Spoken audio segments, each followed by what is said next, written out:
और कश्मीर हिंदुस्तान के गीत गाए, पाकिस्तान को बिल्कुल नकारे। And this will be only possible जब आप गुड गवर्नेंस, जो श्रीमान मोदी जी कहते हैं good governance, this is the basic litmus test कि वो क्या गुड गवर्नेंस के साथ हमको गुड गवर्नेंस दिखाएंगे प्रैक्टिकली, या जुबानी जंग चलेगी। देखिए, मैं बार बार इस बात से कन्विंस्ड हूं कि there is a deep political separatist और पाकिस्तान कनेक्शन है। ये जो एजेंट बैठे हैं, चाहे वो मेन स्ट्रीम में हो, चाहे वो सेपरेटिस्ट में हो, चाहे वो एजेंसीज का, they are in all respect benefiting Pakistan. जो नेशनलिस्ट पार्टीज हैं वो बिल्कुल इनके खिलाफ हो गई हैं। आप देखिए कि इस कश्मीर का पतन एक प्लान तरीके से 83 से किया गया, जिसका रूप 1987 की रिगिंग और उसके बाद आतंकवाद, जो आज तक हमें नस्तो नाबूद कर रहा है और हमको बर्बाद कर रहा है। अब हम बंदूक को बंद करने की कोशिश करें तो यहाँ से हमारे नौजवानों को ड्रग्स में फंसा जा रहा है। सिंस नेशनल कॉन्फ्रेंस बार बार मैं उनको पर्दा करना चाहता था, लेकिन अब वो बार बार हमें छेड़ेंगे। अब उनने कल जो किया है उसका जवाब तो देना है, वो तो मैं कोर्ट में दूंगा। That is a legal process. और अच्छी बात है कि कोई भी एलिगेशन या कोई भी बात अगर हो, it should pass through the test. यहाँ सच्चाई थ्रू ट्रायल्स होती है। This is the beauty of India. ये डेमोक्रेसी की ब्यूटी होती है। आज खैर मेरा टॉपिक है जो शेख फैमिली के बाद नंबर 2-3 पे आते हैं, उनका नाम है अब्दुल रहीम राथर साहब, जो finance minister state of Jammu and Kashmir में थे, जो कि उमर साहब के साथ भी फाइनेंस मिनिस्टर थे और फारूक अब्दुल्ला के टाइम तो continuously he was finance minister. कि वो कैसे हमारा लोगों का जो हिंदुस्तान पैसा भेजता था कश्मीरियों के लिए, उनकी बहबूदी के लिए, उनकी तरक्की के लिए, उसको कैसे गबन करके, करप्शन करके, कैसे अपने घर बना के ब्लैक मनी, प्रॉपर्टीज, एसेट्स क्या क्या करते थे, वो आज उसका चट्टा खोलूंगा। जो पहली बात, उनका जो रहीम राथर जी है, उनका बेटा है, उसका नाम है हिलाल राथर। हिलाल राथर, उनकी बीबी का नॉर्थ कैरोलिना यूएसए अप्रॉक ड्राइव में प्रॉपर्टी, बहुत बड़ा मकान और प्रॉपर्टीज हैं। ये यूएस की बात कर रहा हूं।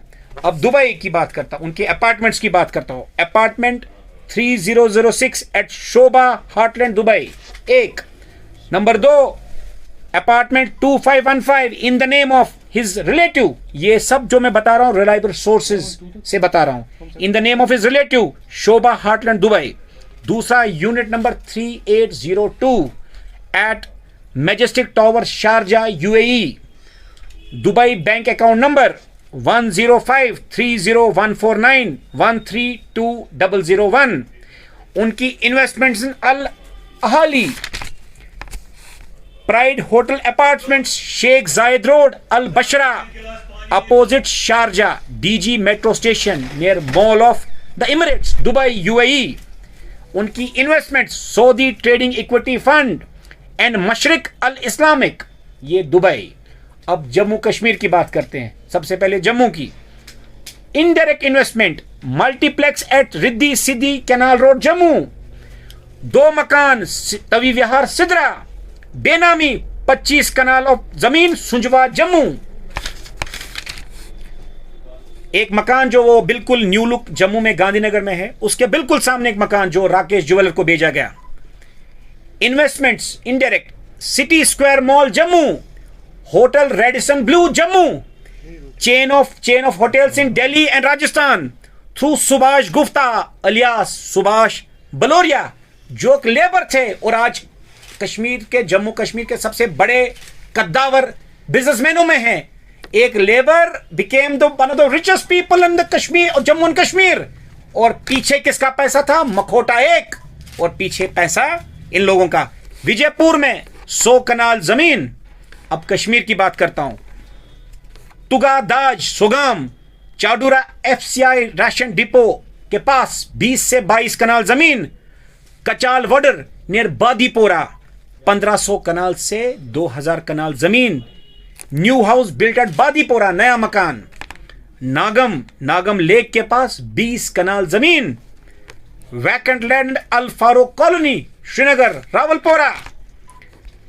2 commercial properties in Chadoora main market. Benami investments तो मैंने बता दिया जो उनके थ्रू। ब्लैक मनी, जो अब पैसे की बात थी, वो कैसे ट्रांसफर होता था कतर और दुबई, उसके बहुत ही करीबी जो उसका जवाई भी है डॉक्टर शफी उड़ी। और मोहम्मद शफीउड़ी जो former finance minister Jammu Kashmir के थे, ये आपस में इन जो राथर साहब की बेटी है वो शफीउड़ी के बच्चे, जो मोहम्मद शफीउड़ी उनके बच्चा शहजाद उड़ी है, तो ये मिलके बंदर बांट होती थी। तो ये बात सिर्फ मुझे आज इसलिए समझानी पड़ी कि मुझे ये पूरा यकीन है, पूरा एनालिसिस समझ आता है जो मुझे वेल प्लेस सोर्सेस से पता लगता है। 2019 से पहले आर्टिकल 370 हटने से पहले इनका डीप पॉलिटिकल सेपरेटिस्ट और पाकिस्तान नेक्सस था। ये जो ब्लैक मनी और प्रॉपर्टी सिर्फ क्या हिंदुस्तान ने जो पैसा भेजा उतना ही यूज किया गया, या उसके बगैर जो 5,000 करोड़ एक जगह वो लाइजिंग करते रहे थ्रू सुनील अग्रवाल, वो भी आपको मैं अभी पेपर प्रोवाइड करता हूं, तेलंगाना गवर्नमेंट के साथ with the chain, he was the liaising officer, Hilad Rather director liaising, जो एक सुनील अग्रवाल हैं, बहुत प्रोमिनेंट हिंदुस्तान के अमंग द टॉप रिचेस्ट लोगों में है। He was the liaising officer Telangana में, जहां उनका प्रोजेक्ट था 5,000 करोड़ के सिर्फ हॉस्पिटल्स। तो मेरी अपील सरकार से, स्पेशली एलजी ऑफिस से है, एलजी मनोज सिन्हा साहब से है कि वो यहां आए हैं कश्मीरियों की खिदमत करने, कश्मीरियों को इंसाफ दिलाने, हिंदू मुसलमान सिख बौद्ध जो नेशनलिस्ट हैं उनको साथ बिल्कुल शाना बशाना कश्मीर को तरक्की की ओर और हिंदुस्तान की ओर ले जाने। तो ये उनका दायित्व बनता है। ये दायित्व सिर्फ एलजी साहब का नहीं, श्रीमान मोदी जी जो बार बार कहते हैं कि सबका साथ और सबका विकास, जिनका एजेंडा डेवलपमेंट, पीस और रिकंसिलिएशन है, मैं आपके माध्यम के थ्रू उनसे अपील करता हूं। ये वेल प्लेस सोर्सेस से मुझे पता लगा, और ये सिर्फ मुझे पता नहीं, ये आपके एंटी करप्शन ब्यूरो में भी एक सारे कागज हैं, विजिलेंस में भी हैं, दिल्ली में एजेंसीज के पास भी होगा। जब एक आम आदमी ये सब चट्टा खोल सकता है और जो वेल प्लेस सोर्सेज बता सकते हैं, तो मेरी सिर्फ गुजारिश है कि कहीं ये पैसा पाकिस्तान फंडेड एजेंसीज का तो नहीं, उसमें मिलके बंदर बांट, कहीं ये सिर्फ हिंदुस्तान जो पैसा कश्मीरियों की भलाई के लिए, जम्मू कश्मीर की भलाई के लिए, तरक्की के लिए, उनकी तामीरात के लिए, उनके हुकूक से तामील के लिए भेजता था, कहीं उसका इस्तेमाल तो नहीं किया गया। तो इस कारण मैं आप मीडिया के थ्रू अपील करूंगा कि फौरन एसआईटी बनाएं, चाहे सीबीआई इंक्वायरी हो, सिट हो, या स्टेट की जो अपनी एजेंसीज है उस पर, ताकि आम कश्मीरी जो आज हिंदुस्तान के गीत गाता है उसको और कॉन्फिडेंस मिले कि वो हिंदुस्तान के गीत गाए और हिंदुस्तान और कश्मीर को तरक्की की ओर ले जाएं। The onus lies on now the LG office, the honourable Manoj Sinha sahab and Shriman Narendra Modi ji, the honourable prime minister of state, the honourable prime minister of India. Sandeep ji, आप ये मान चला रहे थे यहाँ कश्मीर। देखिए, मैं आपको एक छोटा सा वाक़ा बताऊं। जब उमर साहब नए नए बने 2010, तो उमर साहब के पास एक सेपरेटिस्ट नेता गए, तो वो मैं थोड़ा मैं नाम वो भी बता दूंगा, क्योंकि अब वो भी देखो, ये वेल प्लेस सोर्सेज की बातें होती हैं। अब सब जब एक केस हो गया उसको पहले डिफेंड करें, सबका नाम आएगा, सब पता लगेगा आपको। हम एक और प्रेस कॉन्फ्रेंस करेंगे, पूरा चट्ठा एक एक करके खोलेंगे, क्योंकि ये फेस करना भी मुश्किल है। अब एक केस हो गया, वो तो हम लॉ में देखेंगे। अब एक एक पीस मील्स में एक ही दिन सारा बम फटेगा तो कैसा हैंडल नहीं कर पाएंगे। देखो, द 5 पोजिशन सवाल, लेकिन हम भी आंसर है, हमें भी अब लोड पड़ गया कि अब आंसर करना है, तो एक पूरा टीम रिक्रूट करना है लॉयर्स का, तो हम वो करेंगे। तो वो उनको बोलता था कि मुझे हुर्रियत ने भेजा, मैं लीडर का नाम नहीं लेना चाहता हूं, वो कह रहे थे कि हमें भी थोड़ी पॉलिटिकल स्पेस दे दो।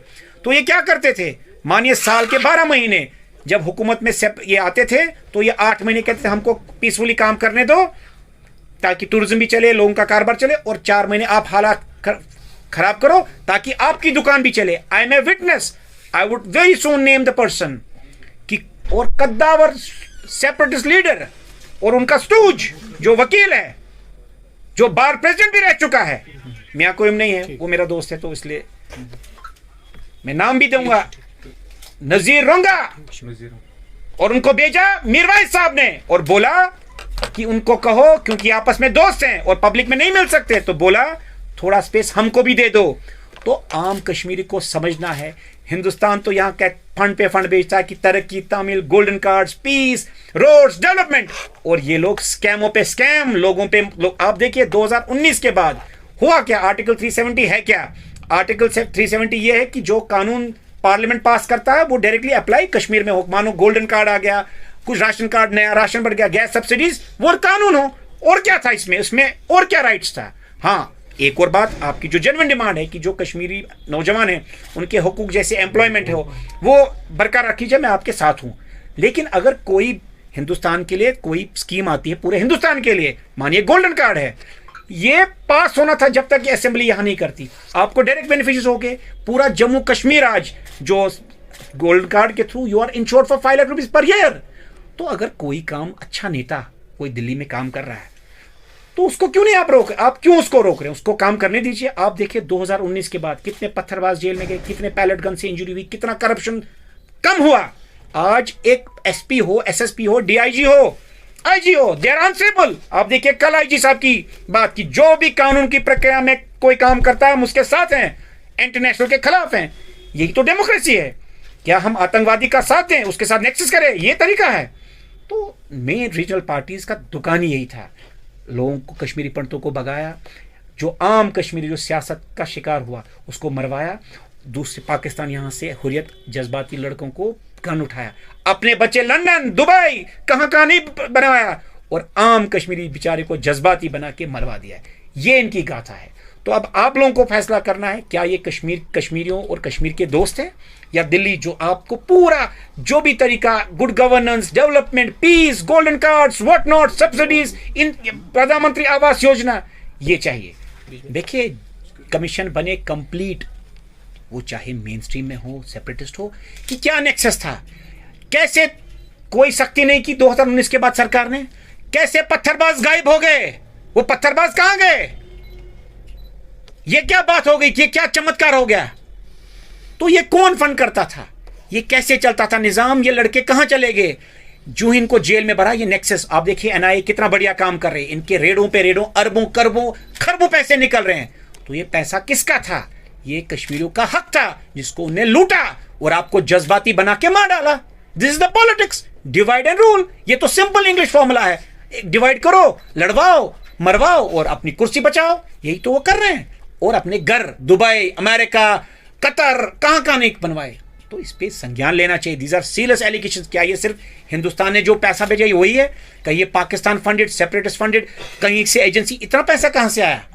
How could they divert? और जो ऑफिसर्स इसमें इन्वॉल्व हैं, क्योंकि ये थ्रू ऑफिसर्स निकलता है पैसा, एकदम नहीं हो सकता। तो जो इसमें इन्वॉल्व है, चाहे वो ब्यूरोक्रेट है, चाहे वो पुलिस वाला है, चाहे वो मंत्री है, संतरी है, जो भी है, जिसने कश्मीरियों का इस्तेसाल किया, जो पैसा दिल्ली से आया इनकी भलाई के लिए, जिसको डाइवर्ट किया लूट खसूट में, inquiry should be held so that guilty is punished. और कश्मीर हिंदुस्तान के गीत गाए, पाकिस्तान को बिल्कुल नकारे। And this will be only possible जब आप गुड गवर्नेंस, जो श्रीमान मोदी जी कहते हैं good governance, this is the basic litmus test कि वो क्या गुड गवर्नेंस के साथ हमको गुड गवर्नेंस दिखाएंगे प्रैक्टिकली, या जुबानी जंग चलेगी। Thank you sir.